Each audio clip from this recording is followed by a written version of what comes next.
Okay, good morning बच्चों, good morning teachers, good morning officers. बच्चों, मैं सहायक शिक्षक श्री लोकेश कुमार धर्मगुड़े आज आपको गणित भाग 1 इस विषय में मैं आपको जो प्रश्न संग्रह 5.1 है, इसके बारे में मैं आपको समझाऊँगा। प्रश्न संग्रह 5.1 जो है वो 2 चरांकों वाले रेखीय समीकरण है, इस टॉपिक का नाम। तो हम देखेंगे 2 चरांकों वाले रेखीय समीकरण के बारे में। पहले हम थोड़ी जानकारी ले लेते हैं। तो जैसा कि बच्चों आप सभी को पता है कि 2 चरांकों वाले रेखीय समीकरण से पहले आपने एक चर वाले रेखीय समीकरण के बारे में पढ़ा होगा। तो थोड़ी जानकारी हम प्रश्न संग्रह 5.1 को जानने से पहले हम थोड़ा एक चर वाले रेखीय समीकरण किसे कहते हैं, 2 चरांक वाले रेखीय समीकरण किसे कहते हैं, इसकी जानकारी हम ले लेते हैं सबसे पहले। तो यहाँ पर आप देख सकते हैं कि एक चर वाले रेखीय समीकरण, यहाँ पे मैं ये करते जाऊँगा, आपको दर्शाते जाऊँगा, वैसे-वैसे आपको ध्यान रखना है। एक चर वाले जिस रेखीय समीकरण में चर का घातांक 1 हो, उस समीकरण को एक चर वाला रेखीय समीकरण कहते हैं। इस समीकरण का एक निश्चित हल होता है। अब आप जैसा कि यहाँ पर मैंने पढ़ा कि एक चर वाले रेखीय समीकरण में चर का घातांक कितना होना चाहिए? 1 होना चाहिए। तो आप देख सकते हैं यहाँ पर नीचे एक उदाहरण दिया है 3x माइनस 5, ठीक है? अभी यहाँ पर आप देख सकते हैं कि 3x माइनस 5 ये जो है ये एक चर वाला रेखीय समीकरण है, क्योंकि यहाँ पे एक ही चरांक दिया है, x यह चरांक है और 3 यह इस x का गुणांक है। तो 3x मतलब x जो है ये चरांक है, इसके ऊपर में जो लिखे जाने वाली संख्या जिसको हम घातांक कहते हैं, वो नहीं लिखा हुआ है वहाँ पे, इसका मतलब वहाँ पर जो घातांक है वो 1 है। यदि चरांक का घातांक 1 होता है, तो हम उसे रेखीय समीकरण कहेंगे। और आप यहाँ पर देख सकते हैं इस उदाहरण में कि यहाँ पर एक ही चर है, x है, ना कि यहाँ पर y, z या और अन्य कोई चरांक आपको नज़र नहीं आ रहा है। इसीलिए इसको हम एक चर वाला रेखीय समीकरण कहेंगे। 5 जो है ये अचर पद है, वास्तविक संख्या है, तो यहाँ पर यदि x इस चर का घात यदि 1 होता है, तो इसको हम एक चर वाला रेखीय समीकरण कहेंगे, ठीक है? अभी अगला देखते हैं, यहाँ पे 2 चरों वाले रेखीय समीकरण। अब 2 चरों वाले रेखीय समीकरण किसे कहेंगे? अभी हमने देखा एक चर वाले रेखीय समीकरण में एक चर है, मतलब चर के रूप में आप अल्फ़ाबेट होते हैं जो ए से लेकर जेड तक, उसको हम स्मॉल लेटर के रूप में वहाँ पर चरांक के रूप में हम इस्तेमाल कर सकते हैं। तो अब यहाँ पर आप जैसे कि देख सकते हैं कि 2 चरों वाले रेखीय समीकरण, 2 चरों वाले जिन समीकरणों के चरों का घात 1 हो, उस समीकरण को 2 चरों वाला रेखीय समीकरण कहते हैं। अब 2 चरों वाला क्यों कहा गया है? क्योंकि इस मतलब टॉपिक में हमें 2 चर वाले, जैसे कि हमने पिछले इसमें देखा था उदाहरण में एक चर वाले रेखीय समीकरण, उसमें हमने देखा था कि एक चर वाला मतलब एक ही अल्फ़ाबेट था उसमें। अभी यहाँ पर आप देख सकते हैं कि आपको x और y यहाँ पर 2 चर दिखाई दे रहे हैं। ये चर है, मतलब आप xy के रूप में ले सकते हैं, mn के रूप में ले सकते हैं, pq के रूप में ले सकते हैं, a ab के रूप में ले सकते हैं। ऐसे स्मॉल अल्फ़ाबेट को लेकर, स्मॉल लेटर्स के जो अल्फ़ाबेट होते हैं उसको लेकर आप समीकरण बना सकते हैं। तो यहाँ पर देख सकते हैं आप x एक चर है, y यह दूसरा चर है, यानी 2 चर है यहाँ पर, और इन दोनों चरों के जो घातांक है वो 1 है। यहाँ पर x के ऊपर कोई संख्या नहीं लिखी है, अगर x के ऊपर 2 लिखा हुआ होता तो हम उसको x का वर्ग पढ़ते, अगर 3 लिखा होता तो उसका x का घात एक x क्यूब बोलते या x का घात 3 बोलते। यहाँ पर भी अगर ऐसी ही संख्या y के ऊपर लिखी होती तो हम उसको वैसे ही पढ़ते। लेकिन यहाँ पर कोई संख्या नहीं लिखी गई है, इसका मतलब x का और y का जो घात है वो 1 है। अगर घात 1 हो तो हम उसे रेखीय समीकरण कहेंगे। तो यहाँ पर आप देख सकते हैं कि दो चरों वाले जिन समीकरणों के चरों का घात 1 हो, उस समीकरण को दो चरों वाला रेखीय समीकरण कहते हैं। यहाँ पर x और y के रूप में यहाँ पर एक समीकरण उदाहरण के रूप में देख सकते हैं। दूसरा उदाहरण यहाँ पर आप देख सकते हैं 3x minus y is equal to 11। अब आपको ध्यान में ये भी रखना है कि इस एक के साथ में इसका गुणांक शून्य ना हो, है ना? शून्य ना हो। 1, 2, 3 अभी गुणांक यानी क्या? यहाँ पर देखिए आप x के साथ में दूसरे उदाहरण में आप देख सकते हैं कि x के साथ में 3 है, मतलब 3 जो है इस x का गुणांक है। अब यहाँ पर y में गुणांक इसके बाजू में नहीं लिखा है, मतलब इसका गुणांक 1 है, -1 है। यहाँ पे माइनस को भी आपको देखना है, -1 है। तो यहाँ पर गुणांक कुछ भी हो सकता है, लेकिन घातांक जो है वो 1 होना चाहिए।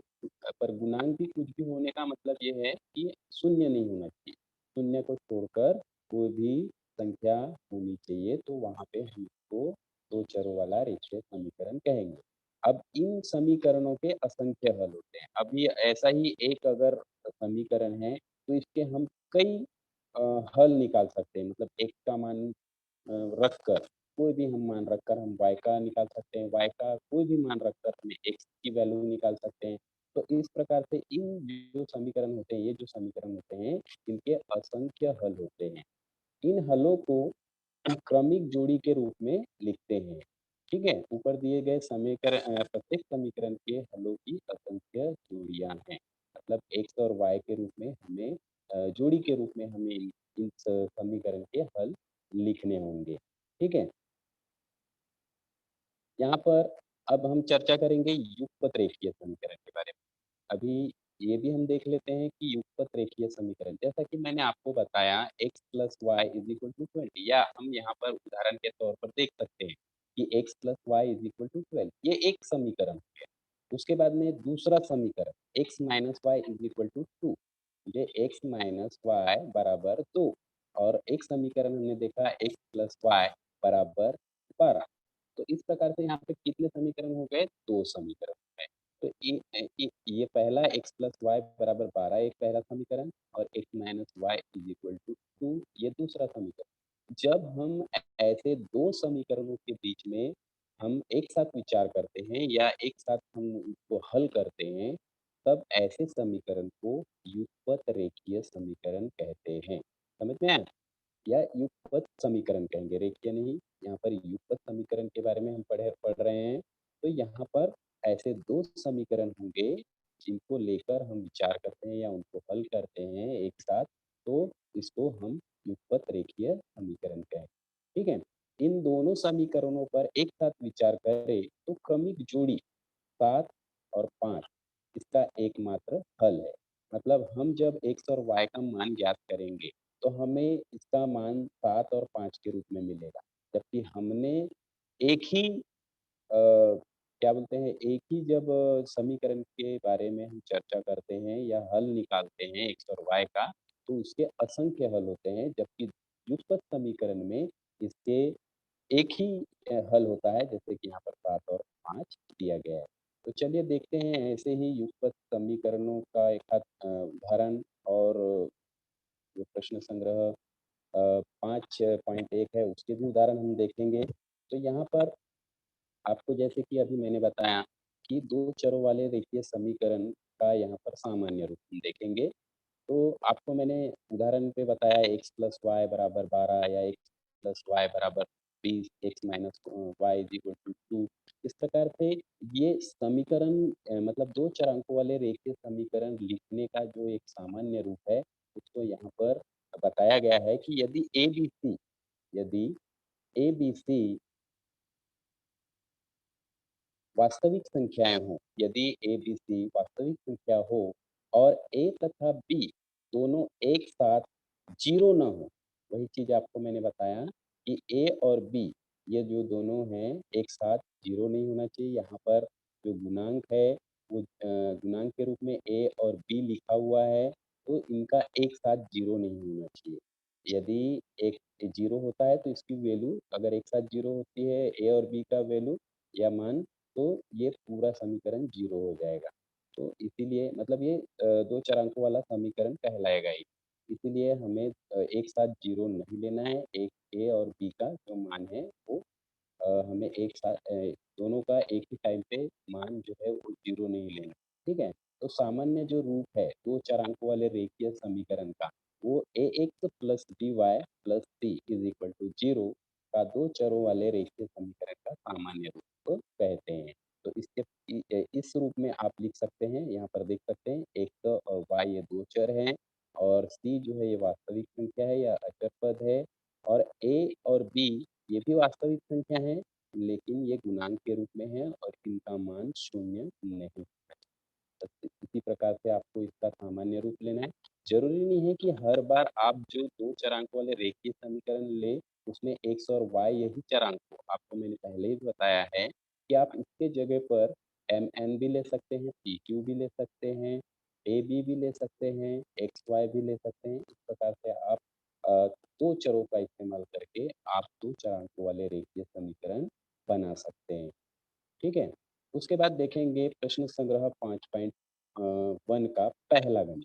यहाँ पर देखिए, आप देख सकते हैं यहाँ पर कि क्या पहला उदाहरण अभी जो मैंने आपको बताया, क्या लिखा है कि चरों x तथा y का उपयोग करके 2 चर वाले 5 रेखीय समीकरण बनाना है। अब हमें 5 रेखीय समीकरण बनाना है, लेकिन कौन से चरों का इस्तेमाल करना है यहाँ पर x और y। अब यहाँ नहीं बोला गया है कि आपको एमएन का इस्तेमाल करना है या पीक्यू का इस्तेमाल करना है या किसी अन्य चरों का इस्तेमाल करना है। यहाँ पर जो अल्फ़ाबेट है स्मॉल लेटर में एक्स और वाई इसका उपयोग करके 2 चरों वाले मतलब एक से एक चर हो गया, वाई दूसरा चर हो गया। इन दोनों चरों को लेकर हमें 5 रेखीय समीकरण हैं। अब आपको पहले भी मैंने बताया रेखीय समीकरण का मतलब क्या होता है? रेखीय समीकरण का मतलब होता है कि उन दोनों चरों के जो घात है, वो 1 रहना चाहिए। अब यहाँ पर उत्तर के रूप में लिखा हुआ है, आप देख सकते हैं, पहला x प्लस वाई आप अपने मन से ले सकते हैं, x प्लस या x का यहाँ पे गुणांक 1 है, y का भी गुणांक 1 है। यहाँ पे आप कोई भी गुणांक ले सकते हैं, y का भी कोई भी गुणांक का मतलब कोई भी संख्या क्या बोलते हैं 1, 2, 5, 10, 20, 100 जो भी आपको समझ में आए वो आप यहाँ पर इसके गुणांक के रूप में 100 एक्स भी ले सकते हैं प्लस 200 वाई बराबर 1000 ऐसा भी आप अपने मन से बना सकते हैं रेखीय समीकरण 2 चरों वाला रेखीय समीकरण। तो यहाँ पर x प्लस वाई बराबर 10 ये पहला बना है, 3x माइनस 2y बराबर 6 फिर तीसरा आप उदाहरण देख सकते हैं x प्लस 3y बराबर 13 चौथा उदाहरण देख सकते हैं 2x प्लस 5y बराबर 27 पांचवा उदाहरण देख सकते हैं 4x माइनस 3y बराबर 2 इस प्रकार से अब यहाँ पे माइनस है यहाँ पर प्लस है तो आप प्लस माइनस दो पदों के बीच में आप अपना चिन्ह अपने हिसाब से लगाकर 5 जो रेखीय समीकरण है 2 चरांकों का उपयोग करके आप बना सकते हैं। तो इस प्रकार से आपको हल करना है, ठीक है? अगला उदाहरण देखते हैं यहाँ पर कि समीकरण x प्लस वाई बराबर 7 के कोई भी 5 हल लिखें। ठीक है, अभी यहाँ पर भी 5 हल आपको बनाना है। समीकरण आपको दिया गया है x plus y x plus y बराबर 7। अब यहाँ पे आपको मैंने पहले ही बताया था कि ये 2 चरों वाला रेखीय समीकरण लेकिन हम यहाँ पर अभी सिंगल समीकरण के बारे में चर्चा कर रहे हैं, एक्स प्लस वाई बराबर 7। ये एक ही समीकरण के बारे में चर्चा कर रहे हैं। जब एक ही समीकरण के बारे में हम चर्चा कर रहे हैं, तो इसके असंख्य हल होंगे, कई इसके हल होंगे। तो इसीलिए यहाँ पर हमें x का मान कुछ भी मानना है। जैसे कि यहाँ पर आप इसका एक हल देख सकते हैं यहाँ पर हल किया हुआ कि x का मान यदि 1 माना गया है, तो अभी यहाँ पर इस समीकरण में x का मान हमने क्या रखना है 1। तो यहाँ पर देखो 1 प्लस वाई, वाई अपनी जगह पे बराबर 7, 7 भी अपनी जगह पे। अब यहाँ पर देखो ये जो 1 है इसको 7 के इधर लाया गया है मतलब बराबर का चिन्ह देकर इक्वल का जो चिन्ह है जब ये अपने स्थान को परिवर्तित करता है तो वो उसके चिन्ह जो है वो बदल जाते हैं। तो y is equal to 7 minus 1 हो गया। यहाँ पे 1 जो है वो प्लस में है, जब इधर आया तो वो मतलब दाहिने दिशा की ओर जब उसका स्थान परिवर्तन होता है तो वो माइनस में आ गया यहाँ पर। तो y का मान हमें यहाँ पर क्या मिल रहा है? 7 में से 1 को घटाने पर 6 मिल रहा है। तो हमने पहले x का मान 1 माना था, तो हमें y का मान कितना मान मिला? 6 मिला। तो इस प्रकार से आपको कोई भी मान, चाहे आप x का लें या y का लें, यहाँ पर सभी उदाहरणों में x का मान रखा गया है, यहाँ पे -1 भी ले सकते हैं, -2 ले सकते हैं, -3 ले सकते हैं, 5 ले सकते हैं। आप y का भी मान ले सकते हैं। किसी भी एक चर का मान यदि आप ले लेते हैं, तो आपको x का मान मिलेगा, यदि x का मान रखते हैं तो y का मान मिलेगा। तो इस प्रकार से आपको इस समीकरण का उपयोग करके आपको 5 हल लिखना है। आप ऐसे कई हल बना सकते हैं, क्योंकि जो समीकरण होते हैं 2 चरांकों वाले रेखीय समीकरण एक ही समीकरण पर चर्चा करते हैं, तो उसके असंख्य हल होते हैं। दूसरा उदाहरण आप देख सकते हैं कि x बराबर -1, यहाँ पे x की जगह पे -1 रखा है, प्लस y अपनी जगह पे यहाँ पर देखो इसी समीकरण पे रखना है। तो यहाँ पे y की जगह पर y है अपना, और x की जगह पर -1 जो लिया है यहाँ पर, वो -1 यहाँ पर रखा है, बराबर 7, ठीक है? फिर y बराबर 7 प्लस 1, क्योंकि यहाँ पर x का जो मान है -1 है, जब ये स्थानांतरित हुआ इधर दूसरे साइड पे जब आया वो, तो यहाँ पे वो प्लस में आ गया। तो अभी यहाँ y का मान कितना मिला? जब -1 x का मान लेते हैं, तो y का मान 8 मिलता है। तो इस प्रकार से आपको ऐसे 5 हल करने होंगे। तो यहाँ पर मैंने जो एक पीपीटी बनाया है, उसमें पहले 2 बताया, ये तीसरा है और चौथा है यहाँ पर आप देख सकते हैं। तो x इज़ इक्वल टू यहाँ पर -2 रखा गया है। सेम सेम वही प्रोसेस करना है, हर बार x इज़ इक्वल x का ही मान रखा गया है, लेकिन ज़रूरी नहीं है कि आपको x का ही मान लेना है, आप y का भी मान रखकर x का मान निकाल सकते हैं। अब यहाँ पर x को माना है आपने -2, आप -10 भी मान सकते हैं, -12 भी मान सकते हैं, आपके ऊपर है। लेकिन यहाँ पर जो उदाहरण दिया है, उसके आधार पर मैं आपको बताऊँगा कि x इज़ इक्वल टू -2 दिया है। अब -2 हमने x की जगह पर रखा, y अपनी जगह पे, 7 अपनी जगह पे, तो y is equal to 7 plus 2, क्योंकि -2 का स्थान परिवर्तन हुआ है और इधर माइनस में प्लस में आ गया इधर, ठीक है? तो इस प्रकार से y इज़ इक्वल टू हमको 7 मिला। -2 रखने पर x का मान, हमें y का मान जो है वो 9 मिला। तो यहाँ पर आप देख सकते हैं चौथा उदाहरण भी वैसे, x का मान हमने 3 यदि रखते हैं, तो यहाँ पर हमें y का जो मान है वो 4 मिलता है।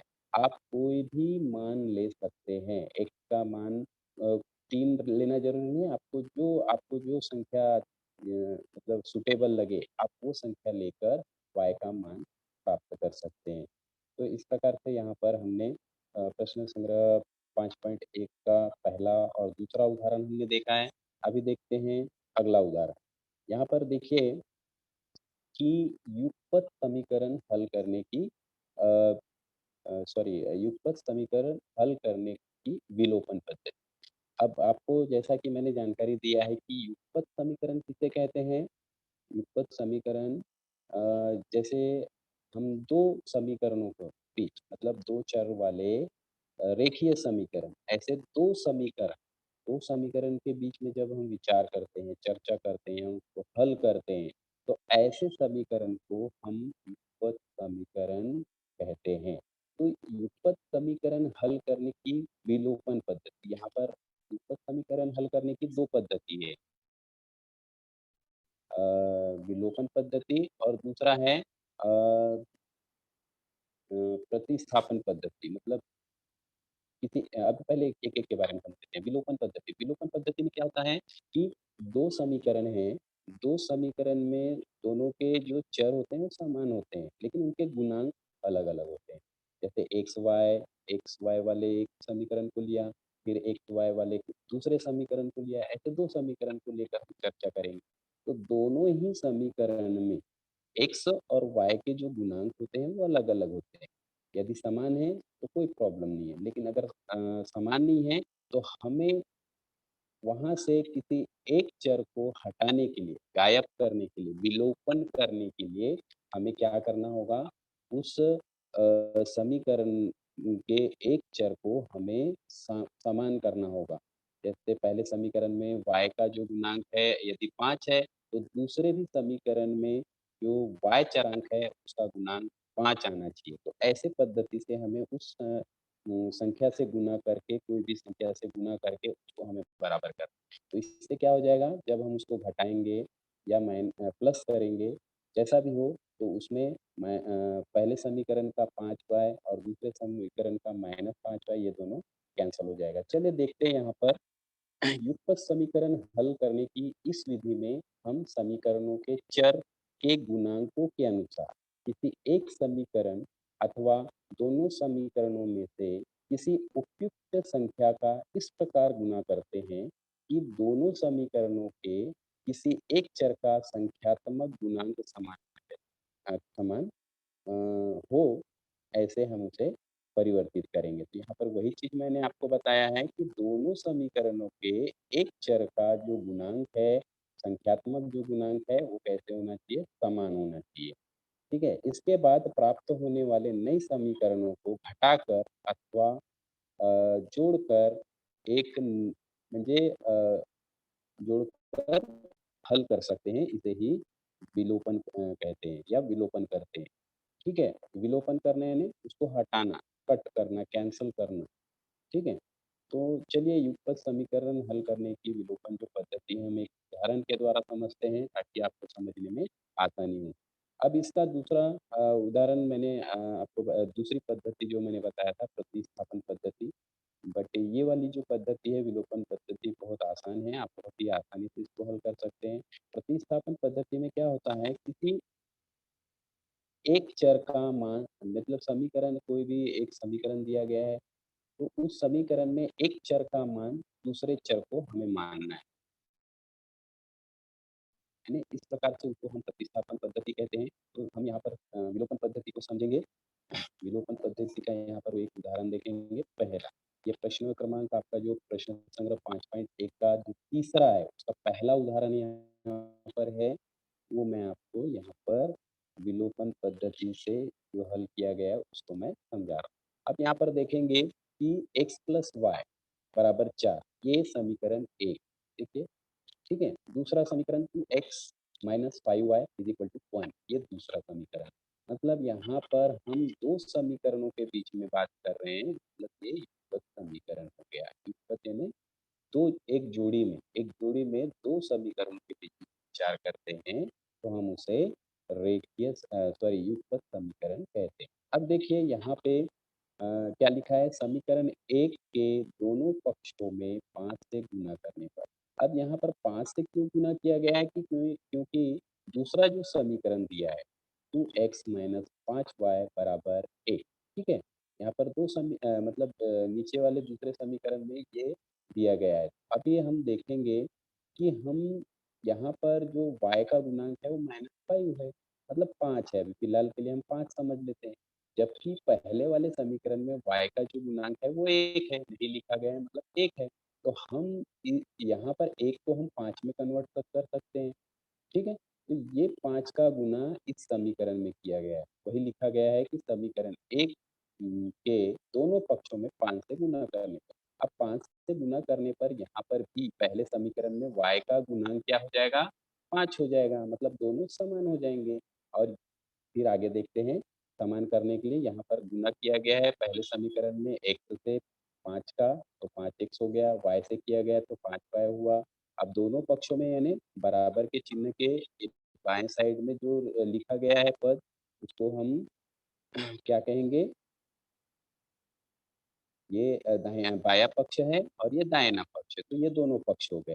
तो दोनों ही पक्षों में 5 से गुणा करना है, ठीक है? x और y से 5 से गुणा किया गया है, तो 4 से भी किया करना है। तो यहाँ पर 5x प्लस y बराबर 20, ठीक है? अब यहाँ पर हमें पहले समीकरण को थोड़ी देर के लिए भूल जाना है और हम विचार करेंगे समीकरण 2 और 3 पर। तो यहाँ पर देखिए समीकरण 2 तथा 3 को जोड़ने पर क्योंकि हमने समीकरण 1 को कन्वर्ट किया है समीकरण 3 में, इसलिए हमें समीकरण 1 को विचार नहीं करना है। अभी हम विचार करेंगे समीकरण 2 और समीकरण 3 पे। तो समीकरण 2 तथा समीकरण 3 को जोड़ने पर, अब जोड़ा क्यों गया है?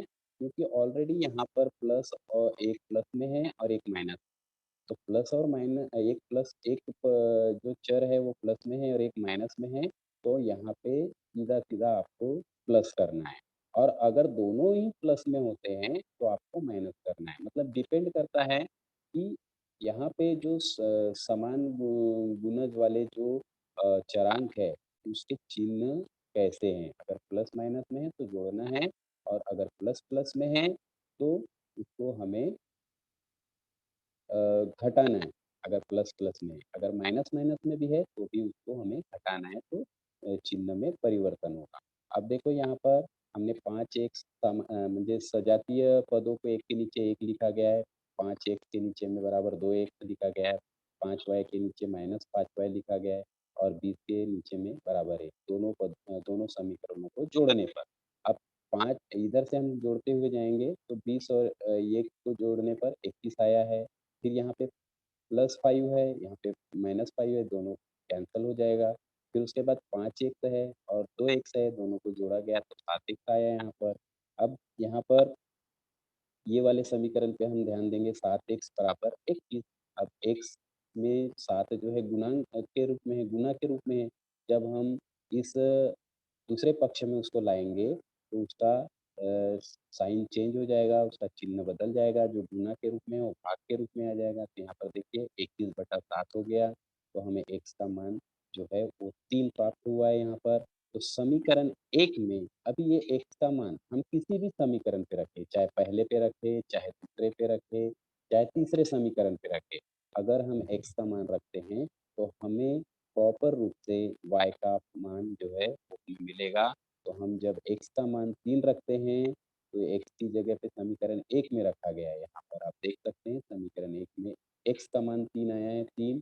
अब हमें y का मान निकालना है, तो ये 3 को जब इधर लाया गया है तो माइनस हो गया, मतलब -3 हो गया।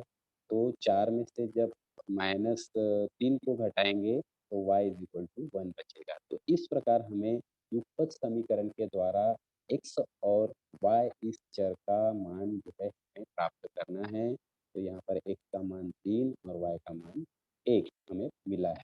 तो इस प्रकार से आपको विलोपन पद्धति क्यों कहा गया है? क्योंकि यहाँ पर 5 मतलब y इस चर को विलुप्त किया गया है, गायब किया गया है, कैंसल किया गया है, इसीलिए इसको विलोपन पद्धति कहते हैं। ठीक है? अभी दूसरा उदाहरण और देखते हैं एक इसमें उदाहरण देखकर हम और समझ लेते हैं कि प्रश्न क्रमांक जो 5.1 का जो तीसरा है ना? उसमें से ये चौथा प्रश्न जो आपको बाकी के जो 2 प्रश्न हैं उसमें सॉरी अ सॉरी 2 प्रश्न मैंने नहीं लिया है, दूसरा और तीसरा अ, दूसरा और तीसरा उसको आपको हल करना है। तो यहाँ पर देख सकते हैं कि चौथा जो प्रश्न है, प्रश्न क्रमांक तीसरे का, उसमें भी आपको यहाँ पर देखने को मिलेगा, हम विलोपन पद्धति से ही इसको पढ़ेंगे, समझेंगे। तो sorry 2y minus x is equal to 1 ये एक समीकरण दिया गया है। दूसरा समीकरण यहाँ पर दिया गया है 2x प्लस 3y। अब यहाँ पे ये जो अल्फ़ाबेटिकली ये प्रॉपर नहीं है, सॉरी 2y पहले लिखा गया है, माइनस x इधर लिखा है, जबकि अल्फ़ाबेटिकली जब हम इसको लिखेंगे तो माइनस x प्लस 2y बराबर 0 ऐसा रहेगा। तो यहाँ पे x माइनस 2y बराबर 0 बराबर दोनों पक्षों में -1 से गुणा करने पर, -1 से गुणा करके किया गया है और जो ये माइनस पहले है उसको हटाया गया है। तो यहाँ पे x माइनस 2y हो गया। अब इसको हमने जो है कितने से गुणा किया गया है 10 से सॉरी दूसरा जो समीकरण है वो है 10x plus 15y is equal to 105 ये दूसरा समीकरण। अब इस ये दूसरे समीकरण में क्या किया गया है 5 से भाग दिया गया है क्योंकि ये 10 के टेबल पर आने वाली जो है वो संख्या है सॉरी 5 के टेबल पर आने वाली संख्या है 10, 15 और 105। तो इसको 5 से भाग दिए तो 2x आ गया, इसको 5 से भाग दिया गया तो 3y आया और 105 को भाग दिया गया तो 21 आया। इस प्रकार से ये दोनों ही समीकरणों का यहाँ पे क्या हुआ है मतलब रूपांतरण हुआ है। ठीक है? तो अभी विचार किया जाएगा कौन से समीकरण पे? समीकरण 2 और समीकरण 1 पे। अब देख, अब दोनों समीकरण 1 और समीकरण 2 दोनों ही समीकरणों के चरों पे हमें ध्यान देना है। अभी यहाँ पर देखो समीकरण 1 के दोनों पक्षों में 2 से गुणा करने पर, अब 2 से क्यों कहा गया है? क्योंकि यहाँ पर x का जो गुणांक है वो कितना है? 2 है, जबकि यहाँ पर x का गुणांक जो है 1 है। तो हम यहाँ पे इसका गुणांक x का गुणांक समान करेंगे। ज़रूरी नहीं है कि y का ही गुणांक समान करना है, आप x इस चर का भी गुणांक जो है समान कर सकते हैं या y का भी कर सकते हैं। तो यहाँ पर x का गुणांक समान किया गया है, तो यहाँ पर समीकरण 1 में जब 2 से गुणा किया गया है, तो यहाँ पर 2x माइनस, अभी 2 से यहाँ पर भी गुणा करेंगे -2y में, तो 4y हो जाएगा और इज़ इक्वल टू 0 से गुणा करेंगे तो 0 आएगा। तो इस प्रकार से ये जो समीकरण है, पहला समीकरण, वो समीकरण 3 में कन्वर्ट हुआ है 2 minus 4y is equal to 0।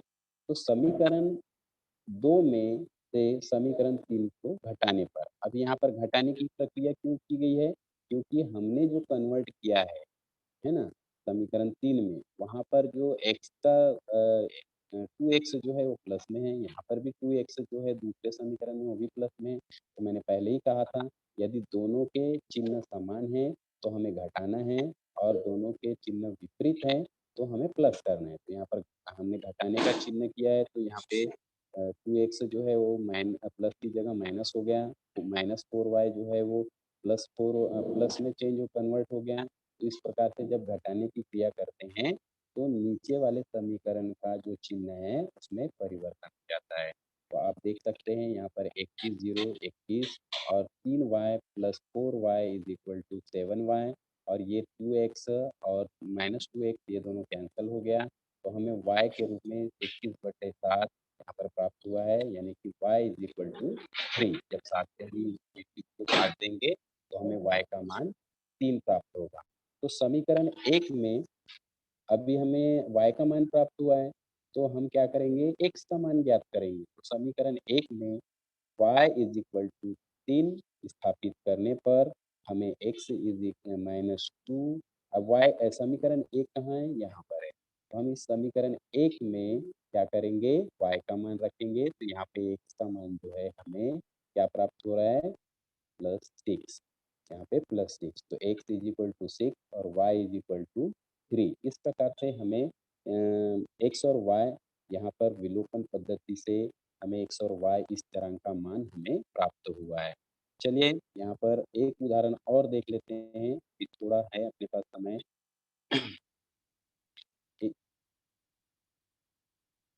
Sorry, ये लास्ट उदाहरण था। Thank you very much. अभी यहाँ पर अ, आपको कोई सवाल पूछना है तो आप पूछ सकते हैं। प्रश्न संग्रह 5.1 से पहला वाला, दूसरा वाला और तीसरा जो उदाहरण था, उसमें से मैंने आपको पहला और चौथा प्रश्न समझाया है। बाकी का जो प्रश्न है वो आप हल कीजिए, और इससे रिलेटेड, इस टॉपिक से रिलेटेड यदि आपका कोई सवाल है, सॉरी एक हेलो यहाँ पर सर। हेलो एक सर। वाला दिया गया है, मैंने लिया है पीपीटी हेलो दिखाने के सर। लिए। हाँ, हाँ, आप पूछ सकते हैं सवाल। सर मेरे को शुरू से लेकर लास्ट तक दिखाओ ना, स्क्रीनशॉट लेने का है। क्या? हेलो? हाँ, शुरू से लेकर लास्ट तक दिखाओ ना सर। अच्छा, ये पीपीटी दिखाऊं? हाँ पीपीटी।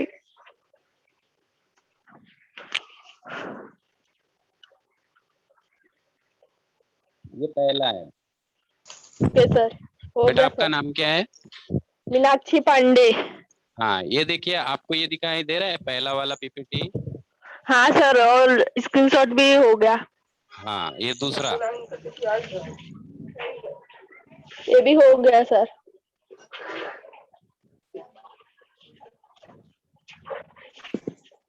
ये तीसरा पीपीटी है। ये भी हो गया सर। ओके। हाँ। ये चौथा। हाँ सर, हो गया। पांचवा। हो गया।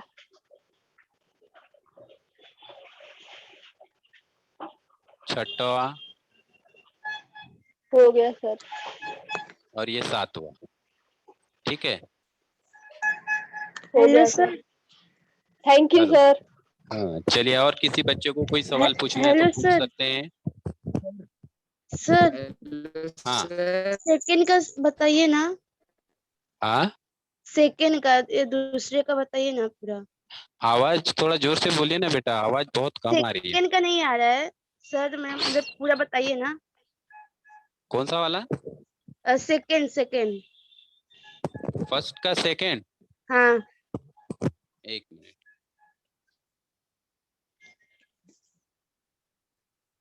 ये वाला कि ये, इसमें से सेकंड इसके सेकंड, बाद। ये वाला? हाँ। हाँ, इसमें क्या नहीं आ रहा है, देखो यहाँ पर एक समीकरण दिया गया है, ठीक है। एक बार और समझ लीजिए, समीकरण x प्लस वाई दिया गया है। समीकरण x प्लस वाई जो है वो दिया गया है, x प्लस वाई बराबर 7। ये समीकरण पे मतलब इसके 5 हल लिखना है। अभी आपको पता है कि x प्लस वाई बराबर 7 ऐसे दो चरांक वाले रेखीय समीकरण हैं, तो इसके असंख्य हल होते हैं। असंख्य का मतलब होते हैं अनगिनत। हम कितने भी, यदि मान के चलो आपने x का मान 1 रखा, तो y का मान क्या होगा? तो 1 बी। को जब हम 7 के इधर में लाएंगे तो वो y का मान प्राप्त होगा। अगर मान के चलो आपने x का मान 100 रखा, तो उसके हिसाब से आपको y के मान मिलेंगे। अगर आपने x का मान 50 रखा, तो उसके हिसाब से आपको y के मान मिलेगा। अगर आपको x का मान नहीं रखना है, तो आप y का भी मान रख सकते हैं। मतलब इसी समीकरण का इस्तेमाल करके सिर्फ आपको किसी एक चरांक का मान लेकर आपको दूसरे चरांक के मान ज्ञात करना है। कोई भी एक चरांक का मान आप अपने मन से ले सकते हैं। जैसे कि यहाँ पर देखो x का मान 1 लिया गया है, तो आपको y का मान कितना मिला? 6 मिला, क्योंकि x की जगह पर हमने 1 रखा, y अपनी जगह पे है, बराबर 7 अपनी जगह पे है। ठीक है, अब इसको हल करेंगे तो यहाँ पे 1 जो है वो प्लस में है। जब हम दूसरे पक्ष में मतलब बराबर के चिन्ह के इधर लाएंगे, तो वो 1 जो है वो माइनस में हो जाएगा, प्लस का माइनस में हो जाएगा। तो y इज इक्वल टू 7 - 1 हो गया यहाँ पर। अब इस 7 में से 1 को घटाएंगे तो कितना बचेगा? 6 बचेगा। इसका मतलब y का मान कितना मिला हमें? 6। समझ में आया? हाँ हाँ सर। ओके, ठीक है। Thank you sir. Hello hello. हाँ सर। और किसी बच्चे को कुछ सवाल पूछना है? सर मुझे छठवे का फर्स्ट बताइए ना। Hello, hello sir. आवाज नहीं आ रही है बेटा, कुछ भी थोड़ा माइक नजदीक लेके बोलिए ना। छठवे का फर्स्ट क्वेश्चन बताइए ना। तीसरे का फर्स्ट? छठवे का। छठवे का बताऊं? हाँ। अच्छा ठीक है, मतलब तीसरे का छठवा, ये वाला, ठीक है। हाँ हाँ, यहाँ पर आप देख सकते हैं कि यहाँ पर दो समीकरण दिया गया है। पहला है 2x - 7 y is equal to 7, ये पहला समीकरण। दूसरा समीकरण दिया है 3x + y is equal to 22, ये दूसरा समीकरण। अब हमें यहाँ पर अगर y इस चरांक के गुणांक को समान करना है, तो यहाँ पर देखो पहले समीकरण में y का जो गुणांक है वो -7 है, और दूसरे समीकरण में y का जो गुणांक है वो y है, मतलब उसका गुणांक 1 है। तो हम इसको सेवन करने के लिए समीकरण दूसरे में y का गुणांक यदि सेवन करना है, तो हमें 7 से, मतलब आप इस पर डिपेंड, मतलब किस आधार पर आपको गुना करना है, ये समझ में आया अबे ना? दो वाला है बंद कर। किसी भी एक समीकरण के किसी भी एक चरांक का जो गुणांक है, उस उसके गुणांक का गुना दूसरे समीकरण के साथ में करना है। तो समीकरण का मतलब 3x के साथ, y के साथ और 22 के साथ, क्या हो गया? ये सभी पदों के साथ में इसका क्या होगा? गुना होगा। तो समीकरण 2 के दोनों पक्षों में 7 से गुना करने पर, जब गुना किया गया है तो ये 7 से गुना किया तो 7 दिया 21x यहाँ पर लिखा गया है। फिर यहाँ पर किया गया है y के साथ में तो 7y हो गया, यहाँ पर लिखा गया है। और 22 के साथ 7 का गुना किया गया है तो 154 यहाँ पर आया। तो इस प्रकार से समीकरण बन गया 3, मतलब 2 को कन्वर्ट किया 3 में। अभी हम विचार करेंगे पहले और तीसरे पे, क्योंकि दूसरे समीकरण को बदलकर तीसरा समीकरण तैयार किया गया। अब समीकरण 1 तथा 3 को जोड़ने पर क्यों जोड़ा गया है? क्योंकि समीकरण 1 में जो y का गुणांक है -7 में है, माइनस में है, और दूसरे समीकरण मतलब तीसरे समीकरण का जो y का गुणांक है वो +7 है। तो प्लस, एक माइनस में है और एक प्लस में है, तो हम इसको प्लस करेंगे। तो ये ऐसे ही ऑलरेडी ये क्या हो जाएगा, प्लस माइनस वाला कैंसिल हो जाएगा।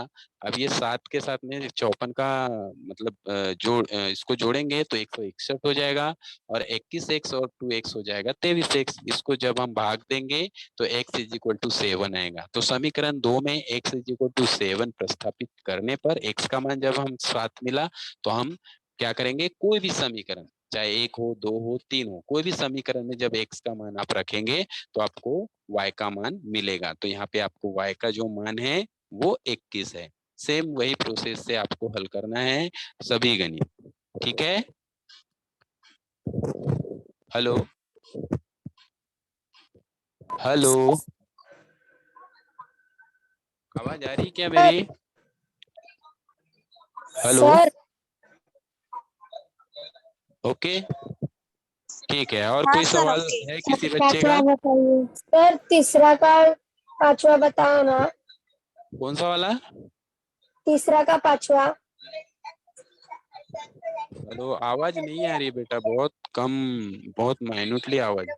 सर तीसरा का पांचवा बताओ ना। हेलो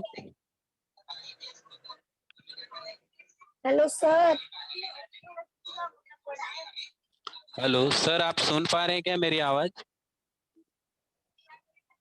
बच्चों, आज मैं आपको 2 चरांकों वाला रेखीय समीकरण मैंने पढ़ाया है।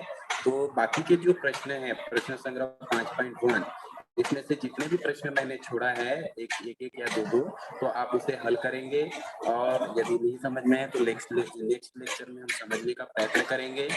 Thank you very much. Thank you sir.